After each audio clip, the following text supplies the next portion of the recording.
દેશભરમાં મતચોરીનો વિષય હાલ ચર્ચાનો વિષય બન્યો છે, કારણ કે મતદાર યાદીઓમાં ગેરરીતિઓ કરી સાચા ખોટા મતદારો નોંધાયેલા છે કે રદ થયેલા હોવાની બાબતે દેશભરમાં વિરોધ અને વિવાદો શરૂ થયા છે.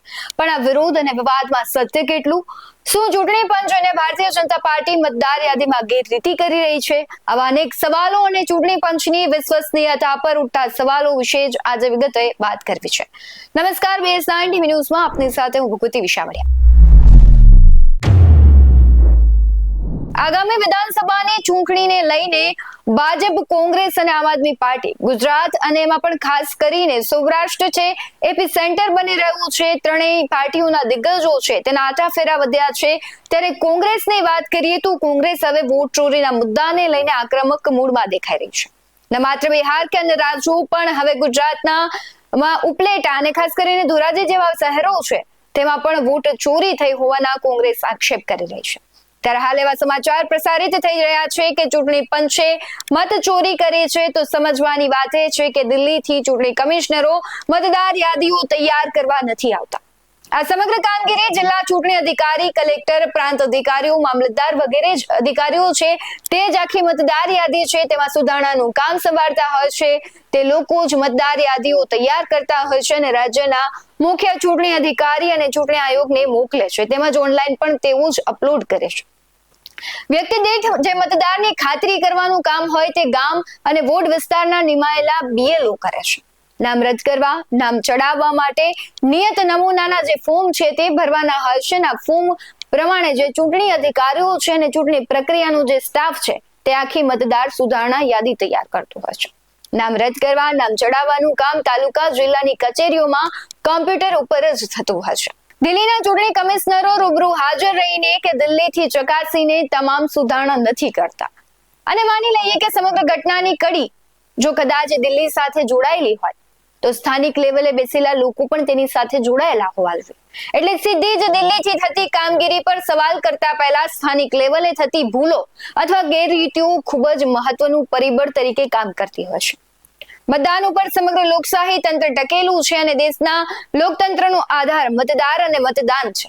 તેથી મતદાર યાદીમાં ગેરરીતિઓ કરવી એ રાષ્ટ્રદ્રોહ જેવો ગંભીર ગુનો તો ગણી જ શકાય. અને જો આ ગુનો કોઈ પક્ષ કે કોઈ અથવા ચોક્કસ વ્યક્તિના ઇશારે થતું હોય અથવા સત્તાને જોરે કર્યું હોય તો તેના વિરુદ્ધ નક્કર કાર્યવાહી થવી જોઈએ. પણ કરશે કોણ તે ખૂબ મહત્વનો સવાલ છે. રાજ્યમાં અને દેશમાં કોંગ્રેસ છે અત્યારે વોટ ચોરી ગદ્દી છોડના નારા સાથે અભિયાન પણ શરૂ કરી રહી છે. પણ સવાલ એ છે કે શું પહેલા જ્યારે કોંગ્રેસ સત્તામાં હતી ત્યારે આવી ઘટનાઓ નથી થતી? અત્યારે થઈ રહી છે તો કોંગ્રેસ અવાજ ઉઠાવી રહી છે તો શું તેના વિરુદ્ધ પણ કાર્યવાહી થશે? જો કોંગ્રેસના આક્ષેપો ખોટા છે તો ભારતીય જનતા પાર્ટી અથવા જે આપણું ન્યાય પ્રણાલી છે જે પ્રમાણે કામ કરતી હોય તો તેના વિરુદ્ધ પણ સજા થવી જોઈએ, કાર્યવાહી થવી જોઈએ. અને જો કોંગ્રેસના આક્ષેપો સાચા છે તો કામગીરી કોણ કરશે સજા દેવાની? લોકોનો જે વિશ્વાસ છે, એક પ્રકારની ચૂંટણી પંચ પર જે વિશ્વસનીયતા છે તેના ઉપર કહેવાય છે કે કલંક સમાન આ ઘટના દેખાશે. આમ તો દેશભરમાં વ્યાપક પ્રમાણમાં મતદાર યાદીઓમાં ગેરરીતિઓ થયાના જે સમાચારો છે તે ખૂબ હાલ ચર્ચાનો વિષય બન્યા છે. રાજકીય પક્ષો અને નેતાઓએ સમાચાર માધ્યમો સમક્ષ પુરાવાઓ પણ પ્રદર્શિત કર્યા છે. એટલે આગ હવે લાગી ચૂકી છે અને ધુમાડો ખૂબ ઉત્પન્ન થઈ ચૂક્યો છે. પણ આ બધાની વચ્ચે એક જ વસ્તુ છે કે જે થવાનું હતું તે થઈ ચૂક્યું. વીતેલો સમય ફરી નહીં આવે. જે ગેરરીતિઓ થવાની હતી તે થયેલી છે અને જે લોકોને ચૂંટણી જીતીને સત્તા કબજે કરવાની હતી તે લોકો પણ સત્તા ઉપર બેસી ચૂક્યા છે. પરંતુ હવે કરવાનું શું? શું દેશભરમાં તમામ મતદાર યાદીઓને નવેસરથી બનાવવી પડશે કે થોડા દિવસો તપાસો, વિવાદો અને વિરોધ પ્રદર્શનો પછી હાલની મતદાર યાત્રીઓમાં ગેરરીતિઓ છે તે નાબૂદ કરી સુધારણા કરવામાં આવશે? સેવાના નામે થતા રાજકારણમાં હવે સેવાને બદલે ભ્રષ્ટાચાર, કૌભાંડો અને ગેરકાયદેસર પ્રવૃત્તિઓ વધી ગઈ છે અને રાજકારણ સેવા માટે હવે નથી રહ્યું. ગરીબો માટેની યોજનાઓ છે તેનો ઉપયોગ ધનવાન કરી રહ્યા છે, વ્યવસાય તે બની ગયો છે. એટલે રાજકારણીઓ ફરી જે કોઈ સુધારણાઓ કરશે તો પણ તેમાં ફરી કોઈને કોઈ ગેરરીતિઓ છે તે ઉત્પન્ન થયા જ કરશે. ક્યારેક ભ્રષ્ટાચાર મુક્ત રાજનીતિ નહીં થઈ શકે એ વાસ્તવિકતા છે અને આપણે બધાએ સ્વીકારવી પડશે. અને જે પ્રમાણે ફરી આખી પ્રક્રિયા કરવામાં આવશે તો એ પ્રક્રિયા ખૂબ ખર્ચાળ છે અને અશક્યની નજીક છે. આટલો બધો ડેટા છે તે કલેક્ટ કરવો, એમાં જે ગેરરીતિઓ રહે છે તેને સુધારવી, આના માટે ખૂબ લાંબો સમય જોઈએ, ઘણા બધા લોકો જોઈએ, એમાં નાણાકીય વ્યય પણ ઘણો થાય. એટલે આ સમગ્ર ઘટના છે એ ખૂબ ખર્ચાળ અને અશક્યની નજીકની છે.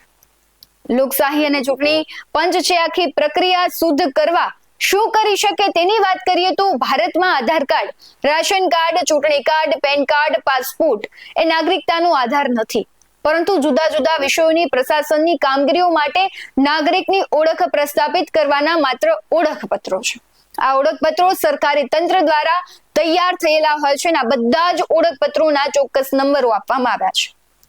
હાલ ટેકનોલોજી અને ડિજિટલ સાયન્સનો જમાનો છે, ત્યારે હવે મતદાર યાદી માટે પણ તેનો સીધો ઉપયોગ કરવો પડશે. હજારો પોર્ટલ અને હજારો એપ્લિકેશનનું સરકાર નિયંત્રિત કરી રહી છે, ત્યારે તો મતદાર માટે એક વિશેષ પોર્ટલ પણ શરૂ કરવું પડશે. અને જો આ વિશેષ પોર્ટલ શરૂ કરાશે તો દરેક નાગરિકની નવેસરથી તેના ચૂંટણી કાર્ડ નંબર, આધાર કાર્ડ નંબર, પોતાનું નામ, પછી માતાનું નામ, પછી પિતાનું નામ, પતિનું નામ, ગામ નંબર, વોર્ડ નંબર, શહેર, તાલુકો, જિલ્લો અને ફિંગરપ્રિન્ટ અપલોડ કરીને મતદાર યાદી તૈયાર કરવી પડશે. પણ મેં જે પેલા કહ્યું કે આખી પ્રક્રિયા છે અશક્યની નજીક છે, એટલે ભ્રષ્ટાચાર મુક્ત અને જે વોટ ચોરી વાળો આખો મામલો છે તે આખો સોલ્વ થવો ખૂબ અઘરો છે, ખૂબ ખર્ચાળ પ્રક્રિયા છે, ખૂબ સમય માંગી લે એવી પ્રક્રિયા છે. ત્યારે હવે કોંગ્રેસ આ મુદ્દાને લઈને મેદાને તો પડી છે, પરંતુ આનું કોઈ સમાધાન આવશે કે નહીં, કોઈ રસ્તો નીકળશે કે નહીં, આખી જે કૌભાંડ થયું છે તો એ બહાર આવશે કે નહીં, તે સૌથી મોટો સવાલ છે. આપણે ઘણી વખત જોતા હોય છે કે એક મતદારના બે જગ્યાએ નામ હોય છે, તો કેન્દ્ર સરકાર પાસે આધાર કાર્ડ માટેનો સંપૂર્ણ ડેટા પણ તૈયાર છે. આધાર કાર્ડને એકમાત્ર મતદાન ઓળખપત્ર તરીકે માન્ય કરીને બીજા ઓળખપત્રોને મતદાન માટે અમાન્ય કરીને મૂળથી જ મતદાર યાદીઓ છે તે સુધારી શકાય છે. મતદાન માટે અનેક પ્રકારના જે ઓળખપત્રો છે એ માન્ય કરવાની જે મૂળ છે રીતિ, એ જ ક્યાંક ગેરરીતિ કરવાનું અને કૌભાંડ આચરવાનું પહેલું છે. આવું લોકમુખે ચર્ચાઈ રહ્યું છે, ઘણા રાજકીય વિશ્લેષકો કહી રહ્યા છે, તજજ્ઞો કહી રહ્યા છે, તેના આધારિત જ આપણે કહીએ છીએ. અને ખાસ આપણે જોતા હોય કે ગુજરાતમાં વિધાનસભાની ચૂંટણીઓ છે બે તબક્કામાં થાય છે. સૌરાષ્ટ્ર અને કચ્છ, દક્ષિણ મધ્ય ગુજરાતની અલગ અલગ ચૂંટણી કરવાનું પણ આ એક જ કૌભાંડ છે, જેથી મતદાર યાદીમાં બે જગ્યાએ મતદાન કરવાની તક ઉપલબ્ધ થાય. સૌરાષ્ટ્રમાં મતદાન હોય ત્યારે સંખ્યાબંધ બસો દ્વારા અમદાવાદ, સુરત, નવસારી જેવા વિસ્તારોમાંથી લોકો વતનમાં ગામડાઓમાં મતદાન કરવા જઈ શક્યા છે. અને બીજા તબક્કાના મતદાન સમયે પણ મધ્ય ગુજરાતમાં તે હાજર રહી શકે છે. દેશમાં મતદાર જાગૃતિ નથી, એટલે કોઈ પણ ચૂંટણીમાં સરેરાશ 65% મતદાન થાય છે અને એના પરિણામે જ મતદાર યાદીમાં ગેરરીતિ કરવાનો વિકલ્પ બને છે. બીજું કે 12 થી 14 જેટલા અલગ અલગ ઓળખપત્રો માન્ય છે, એટલે ચૂંટણી કાર્ડને બદલે રાશન કાર્ડ, આધાર કાર્ડ, પાસપોર્ટ, ડ્રાઇવિંગ લાયસન્સ વગેરે રજૂ કરીને મતદાર યાદીમાં નામ હોય ત્યાં મતદાન કરી શકે. આથી થોડા ફેરફાર સાથે 2-3 મતદાર યાદીમાં નામ ચડાવેલા હોય છે, તો પછી એક પછી એક હારે 2 થી 3 વખત મતદાન કરવાનો અવસર પણ બની શકે. આંગળી ઉપર જે શાહીનું નિશાન કરવામાં આવે છે એ દૂર કરવું ખૂબ સરળ છે. તેથી આધાર કાર્ડ માત્ર ઓળખપત્ર તરીકે જો માન્ય રાખવામાં આવે, બીજા ઓળખપત્રોની માન્યતા સમાપ્ત કરવામાં આવે તો ક્યાંક આ બધી ગેરરીતિઓ છે તેને રોકી શકાય. પણ આ બધી પ્રક્રિયા ખૂબ લાંબી, ખર્ચાળ અને સરળ નથી, તેથી આની શક્યતા ખૂબ ઓછી છે. અને બીજી તરફ સમયનો અભાવ. હવે આગામી 2027ની ચૂંટણી છે, હમણાં જ બિહારની ચૂંટણી છે, આ બધા જ વચ્ચે હવે નવેસરથી નવું ચાલુ કરવું ખૂબ અઘરું છે અને અશક્ય છે. એટલે ભાજપ હોય, કોંગ્રેસ હોય, બધા આખરે એક જ છે.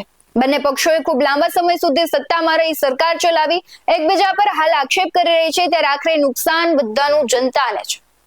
કોંગ્રેસ અભિયાન ચલાવી રહ્યું છે વોટ ચોરી મુદ્દે, પણ તેનું આ અભિયાન આગામી ચૂંટણીમાં કેટલું અસર કરશે તે જોવું રહ્યું. આ આજકાલની વાત નથી. કોંગ્રેસ ઘણા છેલ્લા સમયથી વોટ ચોરીના મુદ્દાને લઈને રાહુલ ગાંધી પ્રેસ કોન્ફરન્સ કરી રહ્યા છે, જે ગેરરીતિઓ થઈ છે તે ખુલ્લી પાડી રહી છે અને માહિતી આપી રહ્યા છે, પુરાવો દેખાડી રહ્યા છે.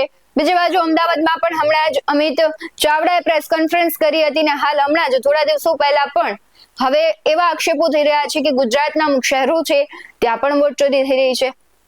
ધીમે ધીમે છે આખું કેન્દ્રથી લઈને જે ગ્રામ્ય વિસ્તાર છે ત્યાં પહોંચી રહ્યું છે આખું વોટ ચોરીનું આખું કૌભાંડ. એટલે હવે જોવું રહ્યું કે જે ચૂંટણી પંચ ઉપર, ભારતીય જનતા પાર્ટી ઉપર કોંગ્રેસ આક્ષેપો લગાવી રહી છે, સાચા છે કે ખોટા, અને જો ખોટા છે તો સરકાર એક્શન કેમ લેશે, અને કોંગ્રેસના આક્ષેપો સાચા છે તો પછી તેના વિરુદ્ધ કાર્યવાહી થશે કે નહીં, કારણ કે સત્તામાં બેસેલી પાર્ટી વિરુદ્ધ કાર્ય કરશે કોણ તે પણ એક મહત્વનો સવાલ છે.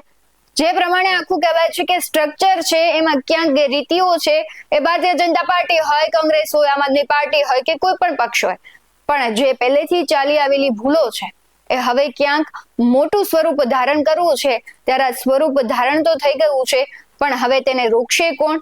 કારણ કે જ્યારે ભ્રષ્ટાચારની ગટર હોય અને ગોટરમાંથી નદીઓ વહેવા લાગે ત્યારે તેને રોકવી થોડી અઘરી થઈ જાય છે. તમારું શું કહેવું છે કમેન્ટ બોક્સમાં જરૂરથી જણાવજો કે આખી જે પ્રક્રિયા છે આખી વોટ ચોરીની, એને તમને કઈ રીતના લાગે છે કે હવે નવેસરથી કરવી જોઈએ કે જે પછી અત્યાર સુધી થઈ ગયું છે તેને રોકવા માટે શું કરવું જોઈએ? આવા જ વધુ અહેવાલો સાથે ફરી મળતા રહીશું. તમે અમારી YouTube ચેનલને સબસ્ક્રાઇબ કરવાનું, અમને Facebook અને Instagram પર ફોલો કરવાનું ભૂલશો નહીં. બાકી અમને અપડેટ્સ મેળવવા માટે જોતા રહો BS19 ન્યૂઝ. નમસ્કાર.